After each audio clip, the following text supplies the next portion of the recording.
You're watching KPBS, a broadcast service of San Diego State University.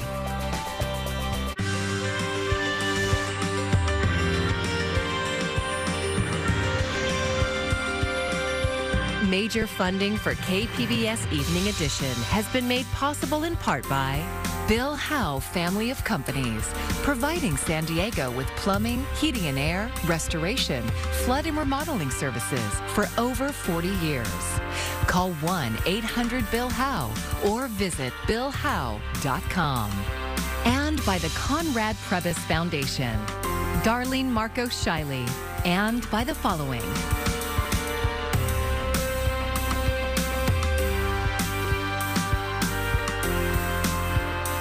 By viewers like you. Thank you.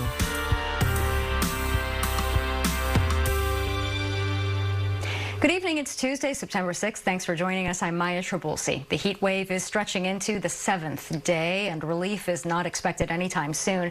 Whether it's air conditioning or fans, people are doing what they can to stay cool. But as KPBS reporter John Carroll shows us, keeping cool when you live on the street is nearly impossible.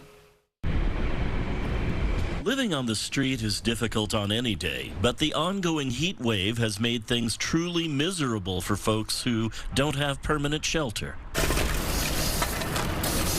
Along this stretch of Commercial Street, city crews were out cleaning the area up this morning. That means people like Larry Young, Rachel Olson, and their dogs have to pick up and move. They make us move every other day, and sometimes they wait until it gets really hot out and they make us move. And a lot of people can't move their stuff because either they're handicapped. In addition to the cleaning crews, police, and the unsheltered. Does he like Vienna sausages? Oh, yeah. We're going to grab you a couple. We found homeless advocate Michael McConnell handing out water, juice, and food. He says it's fine for the city to clean up trash. But the fact that they make people move in the middle of this heat wave is just ridiculous and dangerous and cruel. Mayor Todd Gloria rejects that criticism. Part of the problem is people on sidewalks are blocking the right-of-way. The mayor says the city is doing more than ever before to get people off the streets. What we've been able to do in the last year, doing twice a month concentrated efforts, is serve over 1,700 unsheltered San Diegans. That outreach leads to shelter and then results in permanent housing placements. Our city has placed over 700 individuals into permanent housing solutions. The concentrated efforts the mayor is talking about are basically one-stop shopping events where people get connected with a variety of services with the goal of getting them into permanent housing. He says the events help build trust with people who've lost trust in the system and therefore often decline offers of shelter. On this day, the city and county are also reminding people there are dozens of cooling centers across the county where everyone is welcome. Back out on the street, Michael McConnell told us what he sees as a final permanent solution. I want a place for people to be that they don't have to move. I want safe shelters, I want appropriate places, but most of all, I want housing for folks. That is something everyone agrees on. It's just a matter of how we get there in a city with some of the highest housing prices in the nation. John Carroll, KPBS News.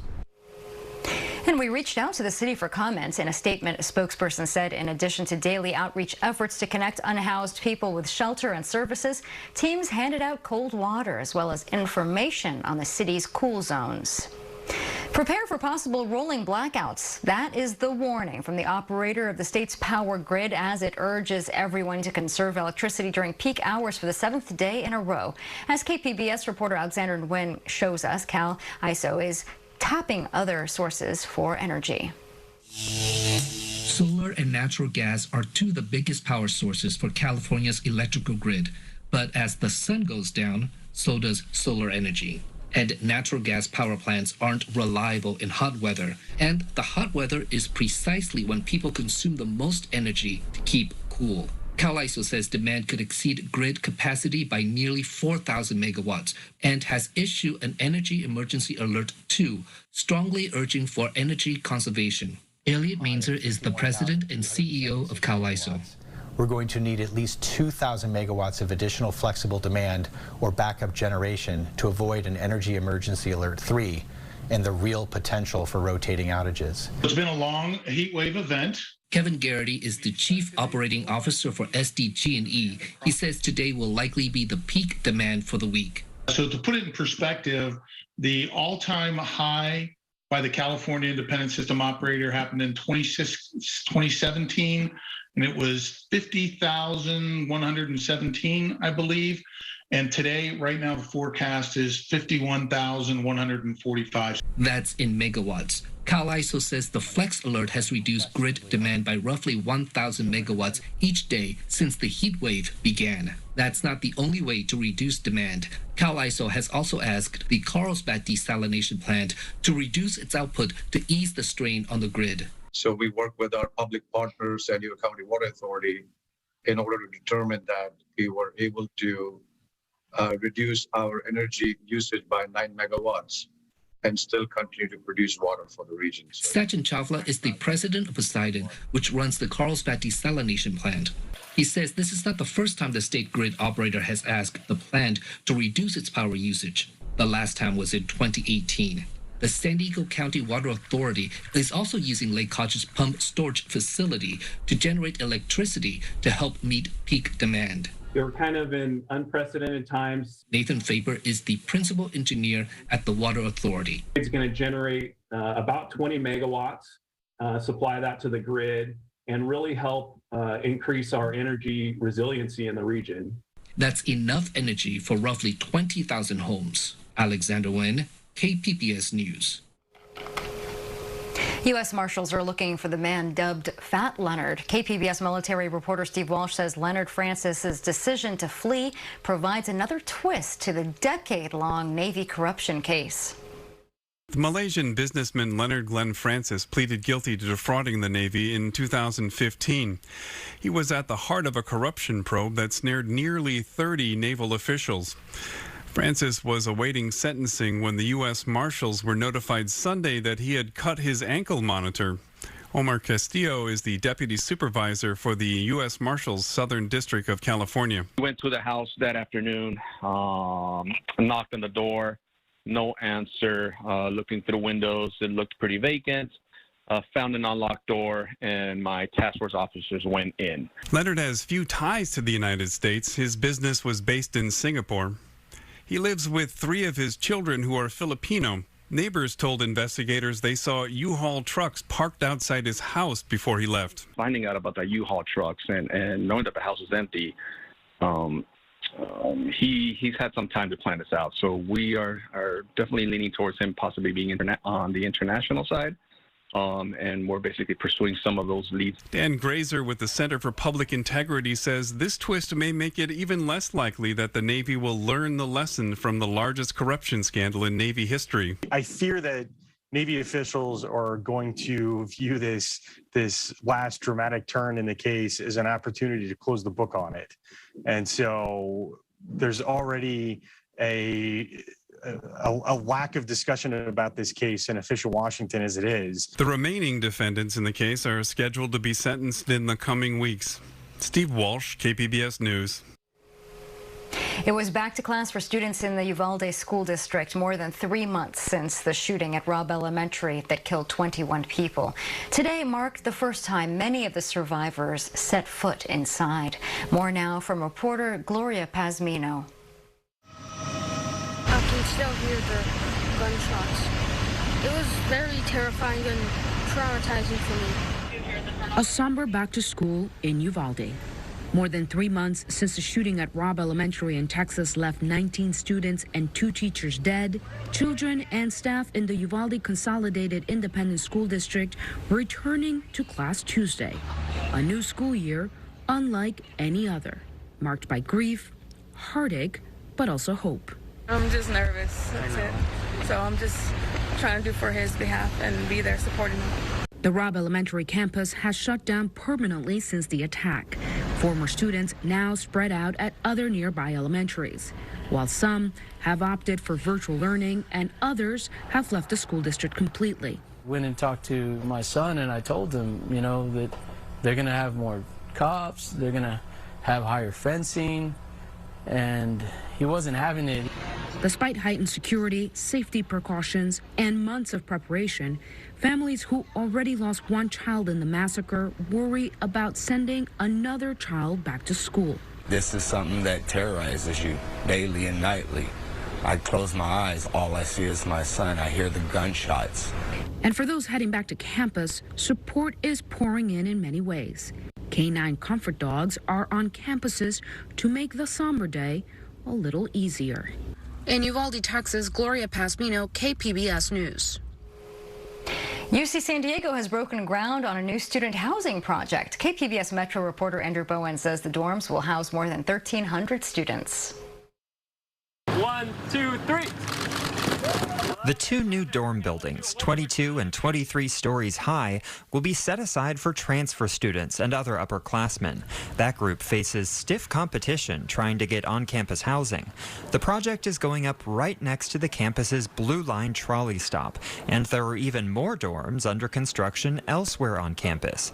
Pradeep Khosla, the university's chancellor, says housing costs, whether on campus or off, are a major burden on students. In San Diego, because there's already a shortage of housing, it makes it worse. So I think as a campus, we owe it to our students to use the land that has been given to us by the community effectively to build housing for our students. The dorm project is benefiting from a $100 million grant from the state government, which will help keep the rents affordable for low-income students.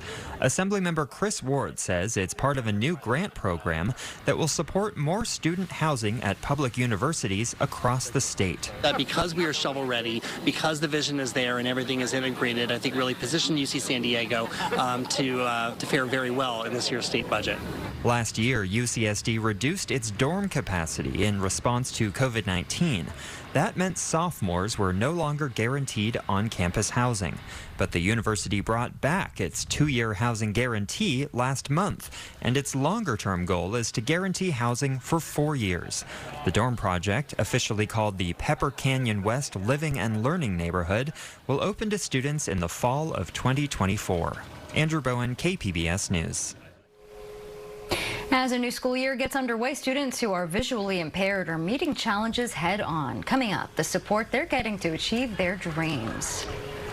A hefty fine for electronic cigarette maker Juul Labs. The company will be paying nearly $440 million in a settlement over its vaping products, which have been blamed for spiking a surge in teen vaping. The deal was announced in Connecticut today on behalf of 33 other states and Puerto Rico. In 2020, attorneys general united in a probe that focused on claims that Juul was making about safety and benefits of its use as an alternative to smoking. Federal health regulators are also trying to ban Juul's products. A law passed in 2020 banned the sale of flavored tobacco products in California, and now the tobacco industry is asking voters to overturn the law in November. Cal Matters reporter Elizabeth Aguilera explains Prop 31. 2020, California lawmakers voted to prohibit the sale of flavored vape, chewing tobacco, and menthol cigarettes. No more tobacco in flavors like cotton candy, mango, and honey. But it hasn't taken effect yet because the tobacco industry collected enough signatures to put a referendum on California's November ballot. Hi, I'm Elizabeth Aguilera, reporter for Cal Matters, and this is Proposition 31 in under a minute. Prop 31 asks voters whether they want California's flavored tobacco ban to go into effect.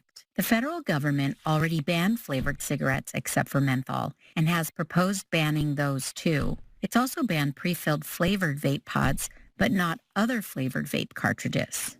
All of those would be outlawed in California if voters back Prop 31. Advocates of the wider flavor ban argue that flavored products are marketed to and attract children and teens who go on to develop nicotine addiction. Opponents of the ban say the state already makes it illegal to sell tobacco products to minors, and that this law infringes on the freedoms of adults. At least 60 California cities and counties already ban selling some flavored tobacco products and menthol cigarettes. Those regulations won't change if the law is voted down. Vote yes if you want the law banning flavored tobacco in California to go into effect. Vote no if you want to strike down the state ban and allow the sale of flavored tobacco products. For Cal Matters, I'm Elizabeth Aguilera. And for more on the election, check out the KPBS Voter Hub. We also have a version for our Spanish-speaking audience. Right now, we're accepting your election questions to help us guide our coverage in the weeks ahead. You can get to our Voter Hub from our homepage or by going to kpbs.org/elections. This heat wave has kept firefighters across the state and here at home very busy. Just within the last week, firefighters in San Diego County have had to deal with 3 brush fires that have forced people to evacuate. Yesterday, the Caesar fire broke out in the Witch Creek area east of Ramona, and today that fire is 50 acres and 90% contained, but crews are still on heightened alert. We are in peak fire season. We will be in peak fire season for the next few months. We have Santa Ana winds coming. CAL FIRE is asking that everyone does their part to prevent brush fires. They're also reminding everyone to have a go bag ready with important documents and essentials to make it easier in case you are forced to evacuate.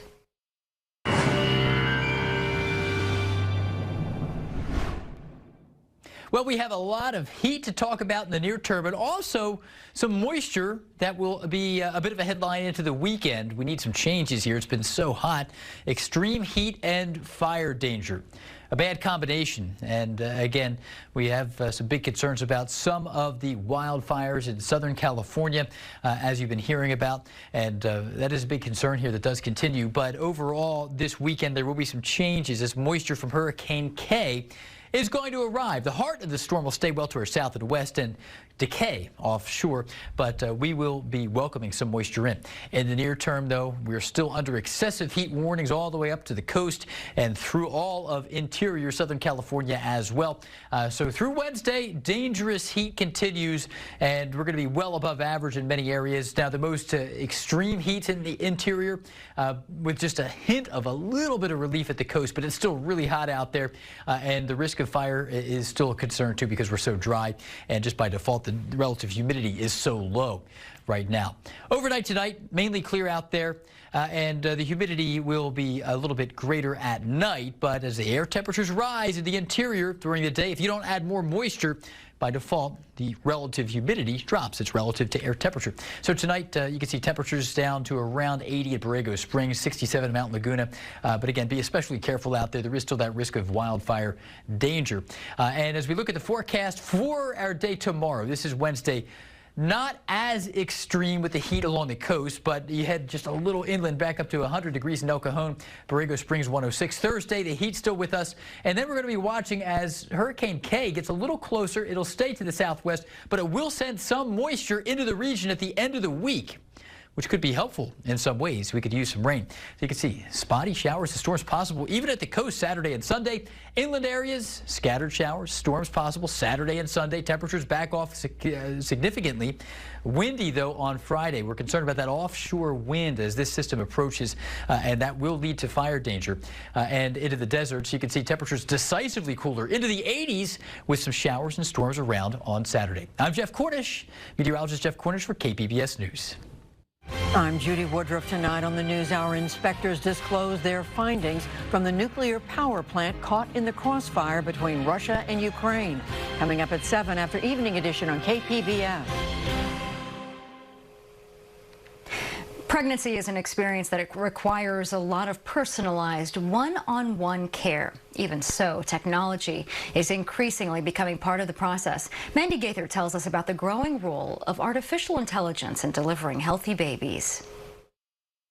No pregnancy is the same. That's why researchers are working to make delivery plans specific to each patient, and they're doing that by studying artificial intelligence algorithms. If you think of it as an early warning system, that, this labor may not be going as well as we think it is. The recent study published in the medical journal PLOS ONE analyzed patterns of changes in women in labor to help determine whether it's safer for both the woman and the baby to have a traditional delivery or if a C-section is needed.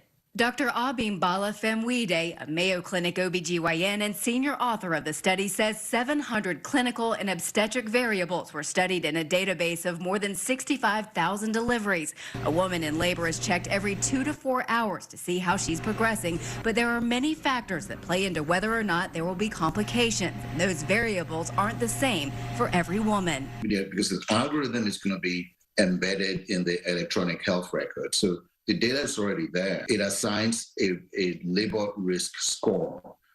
So it tells us what's the likelihood of successful vaginal delivery with a healthy mom and a healthy baby right off the bat. Helping obstetricians make critical decisions and give more individualized care. While more research is needed, Famwide says if this algorithm is validated, he expects a reduction in maternal and neonatal complications and says there may not be a need for as many C-sections. For Health Minute, I'm Mandy Gaither.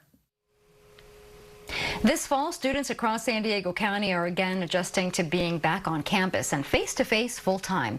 The start of the new semester is especially challenging for students who are visually impaired. KPBS education reporter MG Perez shows us how their special needs are being met and celebrated. Step up, buttons in front, forward left. Find the button that's in front of you.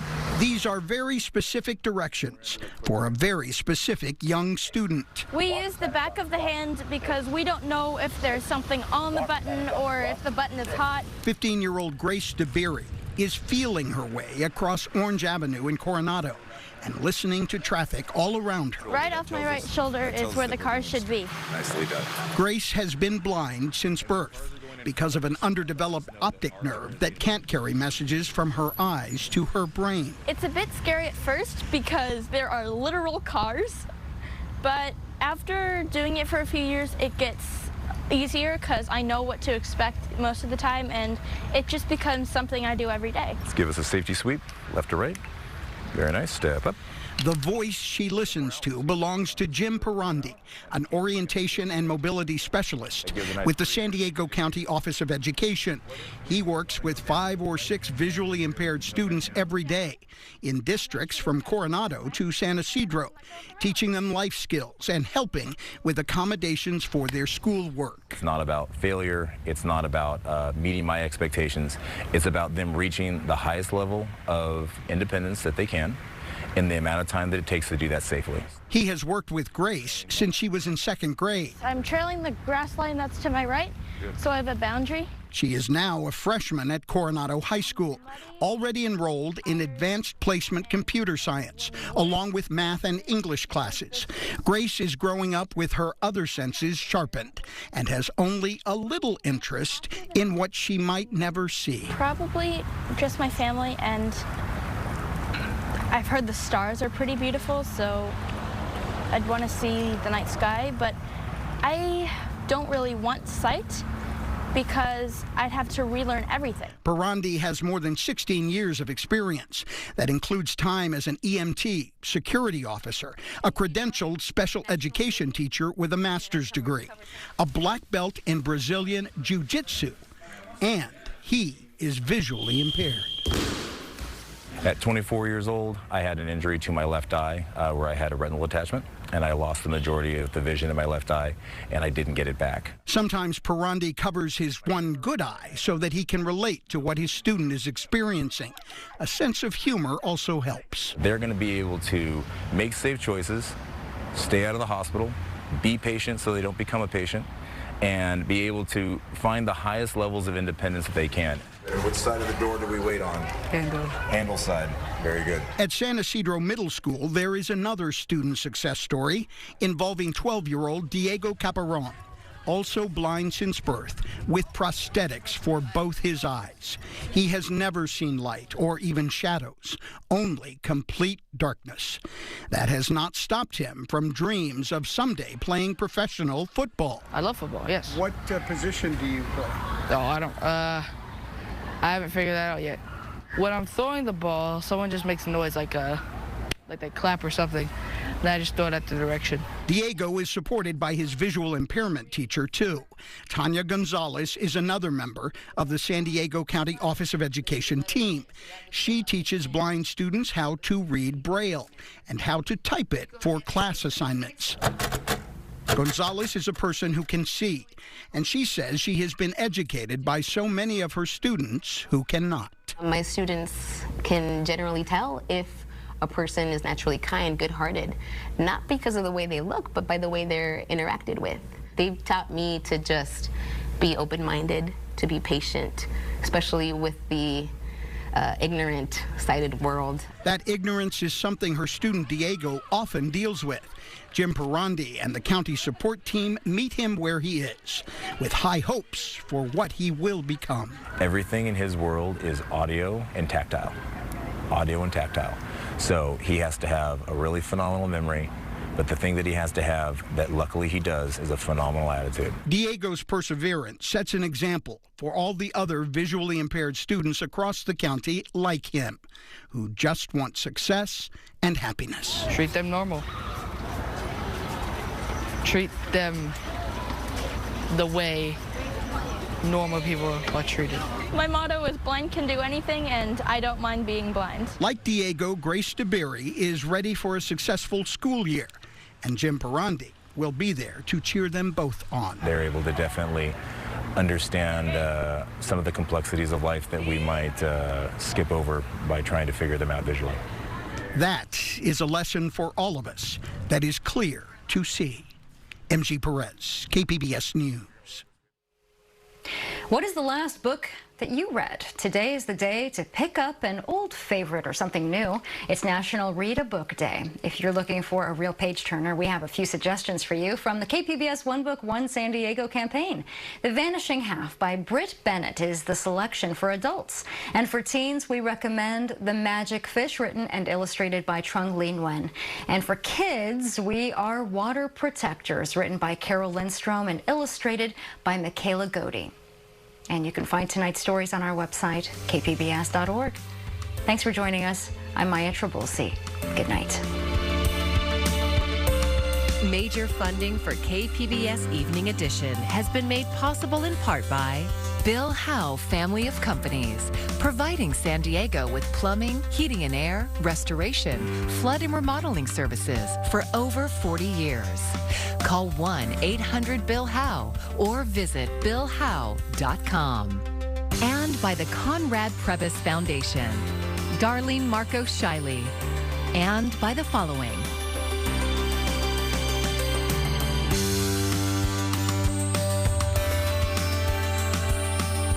And by viewers like you. Thank you.